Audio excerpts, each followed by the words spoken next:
अस्सलाम वालेकुम dear students. आज हम बेसिकली एक और कन्फ्यूजन पे बात करने लगे हैं कि बहुत से स्टूडेंट्स से जब ये पूछा जाता है कि टाइप्स ऑफ असेसमेंट बताएं, तो कुछ बच्चे कहते हैं नॉर्म रेफरेंस्ड और क्राइटेरियन रेफरेंस्ड, जबकि कुछ ये कहते हैं कि प्लेसमेंट, फॉर्मेटिव, डायग्नोस्टिक और समेटिव असेसमेंट, जबकि कुछ ये बोल देते हैं टिपिकल और मैक्सिमम परफॉर्मेंस। लेकिन आखिर में ये हैं कौन सी? अगर हमसे पूछा जाए तो हम करेक्ट आंसर कैसे दे सकते हैं, इसके हवाले से आज हम बात करेंगे और विद रेफरेंस करेंगे। लिन 2008 ने measurement and assessment in teaching में कुछ जो टाइप्स हैं वो पेश की हैं, और ये चार तरह से डिवाइड करते हैं असेसमेंट को। एक by nature, second by form, third by use in classroom instruction और फोर्थ बाय पर्पस और method of interpreting results. First by nature में मैक्सिमम और टिपिकल, सेकंड में फिक्स चॉइस और कम्प्लेक्स परफॉर्मेंस, थर्ड में फॉर्मेटिव, डायग्नोस्टिक, समेटिव और placement, और fourth में क्राइटेरियन, नाम और सेल्फ रेफरेंस्ड असेसमेंट है। बेसिकली दो हैं, यानी क्राइटेरियन और नाम रेफरेंस्ड असेसमेंट उस बुक में। थर्ड जो है ये मैंने कहीं और से पढ़ा था, तो मैंने इसको रिपोर्ट करना ज़रूरी समझा कि ये एक एक्स्ट्रा बड़ी इंटरेस्टिंग बात है। बाय नेचर में दो जो मैक्सिमम और टिपिकल, इनमें क्या डिफरेंस है? मैक्सिमम में हम ये देखते हैं कि बच्चे क्या कर सकते हैं, कैन डू मैंने आगे मेंशन किया है। मिसाल के तौर पे आप बच्चों को एडवांस में टाइम देते हैं और कहते हैं कि आप तैयारी कर लो एक दफ़ा। एक तो ये हो गया। एक हम उनको चेक करते हैं और उसकी बेस पे भी ये कह रहे होते हैं कि ये फ्यूचर में क्या कर सकते हैं। यानी इसकी दो टाइप्स हैं टेस्ट की, एप्टीट्यूड और अचीवमेंट। अचीवमेंट में क्या होता है कि आप प्रीवियस नॉलेज जो बच्चों ने पढ़ा होता है उसको आप टाइम देते हैं कि इसको पढ़ो और फलां डेट को आपने टेस्ट देना है। तो इसमें उनका मैक्सिमम जो आउटपुट है वो आ जाता है और हम ये देखते हैं कि ये क्या कर सकते हैं मैक्सिमम। एप्टीट्यूड भी यही होता है, लेकिन इसमें एडवांस प्रेडिक्शन होती है। आप बच्चों से एक टेस्ट लेते हैं और देखते हैं कि ये फ्यूचर में क्या कर सकते हैं, उनकी एबिलिटी कितनी है। जबकि टिपिकल जो है ये नेचुरल कंडीशंस में होता है और इसकी बेस पे हमने ये देखना होता है कि बच्चे क्या करेंगे। यानी उनका जो एटीट्यूड है वो इस तरह से हमें बता देता है कि ये इस तरह से काम करेंगे, उनका इंटरेस्ट किस तरह से है वो उस तरह से काम करेंगे। और इसके लिए तैयारी के लिए हम कोई टाइम नहीं देते।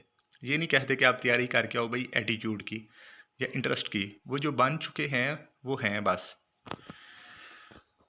भाई फॉर्म में फिक्स चॉइस और कम्प्लेक्स परफॉर्मेंस। फिक्स चॉइस में जैसे एमसीक्यूज हैं, आप बच्चों को फिक्स चॉइस होती है, उन्होंने चूज़ करना होता है। और कम्प्लेक्स परफॉर्मेंस में आप कोई डिटेल्ड उनसे काम करवा सकते हैं, कोई लेबॉर्ट्री में कोई काम हो सकता है, कोई एसेस हो सकते हैं, कोई प्रोजेक्ट्स हो सकते हैं, कोई प्रेजेंटेशंस हो सकती हैं, जिनमें उन्होंने अपनी जो एबिलिटी है उसको फुली शो करना होता है। और फिक्स में उन्होंने चूज़ करना होता है कि जो उनकी अंडरस्टैंडिंग या एबिलिटी है उसके मुताबिक वो अपनी उसमें लाइकिंग या डिसलाइकिंग को की बेस पे चीज़ों को नहीं कर सकते। By use in classroom, placement है बिफोर इंस्ट्रक्शन के। आप बच्चे को जैसे ही वो क्लास में आपने कोई काम शुरू करना है तो आप चेक करते हैं कि इसका एबिलिटी का लेवल क्या है, इसको कितनी समझ है ऑलरेडी चीज़ों की, ताकि उससे आगे शुरू किया जाए। अक्सर आपने देखा होगा कि जैसे ही आप कहीं पे पढ़ने जाते हैं, टीचर टेस्ट लेते हैं, तो टेस्ट लेने के बाद आपको कहते हैं कि भाई शुरू तो मैंने वहाँ से करना था, लेकिन मैंने देखा कि आप पहले ही काफ़ी चीज़ें समझते हैं तो आप आगे से शुरू करते हैं। या वो ये भी कहते हैं कि मैंने शुरू तो फ़लाँ टॉपिक से करना था, लेकिन क्योंकि आपको पहले बेसिक्स क्लियर नहीं, इसलिए हम पहले बेसिक्स पे बात करते हैं। फॉर्मेटिव असेसमेंट होती है ड्यूरिंग इंस्ट्रक्शन, और ये फर्स्ट एड का काम करती है। मिसाल के तौर पे बच्चों को अगर कोई चीज़ समझ नहीं आ रही, आप क्वेश्चन करते हैं, और जैसे ही आप क्वेश्चन करते हैं तो आप देखते हैं कि बच्चों को इसकी अंडरस्टैंडिंग नहीं, अब दोबारा से वो रिपीट कर देते हैं। यानी इसका बेसिक एक पर्पज़ ये भी होता है कि टीचर खुद की इंस्ट्रक्शन को चेंज करे, और इसके लिए टीचर में टेस्ट भी यूज़ हो जाते हैं और पब्लिश टेस्ट भी यूज़ किए जा सकते हैं, क्वेश्चनिंग की जा सकती है वगैरह वगैरह।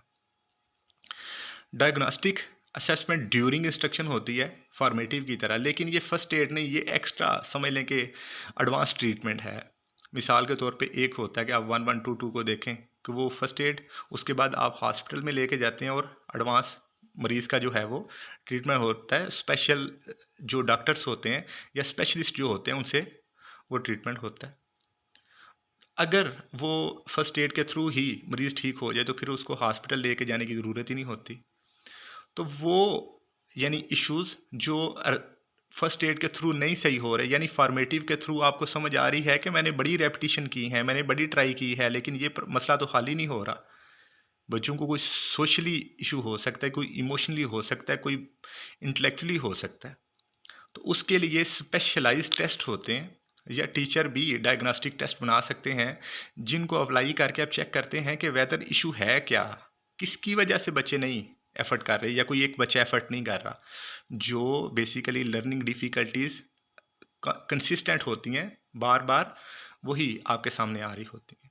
और समेटिव होता है at the end of instruction, के एंड पे आपने असेसमेंट करनी होती है, और उसके लिए भी आप रेटिंग स्केल यूज़ कर सकते हैं, पब्लिश टेस्ट यूज़ कर सकते हैं, कोई एक्सटर्नल अदारों से आप ले सकते हैं, टीचर मेड टेस्ट हो सकता है। लेकिन इसका पर्पज़ क्या होता है कि आप ग्रेड असाइन करते हैं, जैसे एवेल्यूशन में करते थे। थर्ड टाइप यानी मेथड ऑफ इंटरप्रेटिंग रिजल्ट्स में दो हैं बेसिकली, और थर्ड मैंने ऐड की क्राइटेरियन रेफरेंस्ड, कि कोई क्राइटेरिया आप रखते हैं कि 33% जो SLOs हैं या ऑब्जेक्टिव हैं, अगर बच्चा अचीव कर लेगा तो हम इसको पास कर देंगे, अगर नहीं अचीव करता तो हम इसको डिस्क्वालीफाई कर देंगे। और या हम 40% भी रख सकते हैं, 50% भी रख सकते हैं, या अगर हमने 10 SLOs यानी स्टूडेंट लर्निंग आउटकम्स हमने लिखे हैं, तो उन 10 में से हम कहते हैं कि अगर 5 अचीव कर लेता है ना, 5 इसको आ जाते हैं, तो हम इसको ना, मतलब कोई उसकी बेस पे डिसीजन हम रखते हैं, यानी कोई क्राइटेरिया होता है, उसकी बेस पे हम इसको कर रहे होते हैं, उस क्राइटेरिया के साथ उसका कंपैरिजन होता है। नॉर्म रेफरेंस में क्राइटेरिया ये नहीं होता, बल्कि आप देखते हैं कि बच्चे की पोजीशन क्या है क्लास में। सपोज के वो 30 बच्चे थे, तो हम ये नहीं देखते कि इसने कितने SLOs अचीव किए या कितने % इसने मार्क्स लिए, बल्कि हम ये देखते हैं कि उन बच्चों में इसकी पोजीशन क्या है। सपोज एक बच्चे की 10th पोजीशन है, तो हम उसके नंबर की बात नहीं कर रहे होते, और सम टाइम ये दोनों कंबाइन भी यूज़ हो रहे होते हैं। हम इन दोनों जो इंटरप्रिटेशंस हैं, इनको इकट्ठा भी कर रहे होते हैं, तो ये कम्बिनेशन भी हो सकता है, हमेशा ऐसा नहीं होता कि अलग-अलग ये हूँ। थर्ड है सेल्फ रेफरेंस्ड, जो कि बहुत बेहतर है, यानी जब इंडिविजुअल स्टूडेंट को ही आपने बताना होता है कि पहले आपकी ये परफॉर्मेंस थी, अब आपने इतना इम्प्रूव किया है या इतना आप डी वैल्यू हुए हैं। तो इसका मकसद ना तो दूसरे स्टूडेंट के साथ कंपैरिजन होता है, ना सेट क्राइटेरिया के साथ, बल्कि उस स्टूडेंट को ही हम बताते हैं कि पहले आपकी इतनी परफॉर्मेंस थी, अब आपने इतना इम्प्रूव कर लिया। तो यही थी बेसिकली असेसमेंट की टाइप्स। अगर आपको ये असेसमेंट टाइप्स जो हैं ये काफ़ी इनकी अंडरस्टैंडिंग हुई है और ये वीडियो अच्छी लगी है, तो काइंडली मेरे चैनल को सब्सक्राइब करें और इस वीडियो को लाइक करें और कमेंट करें। शुक्रिया।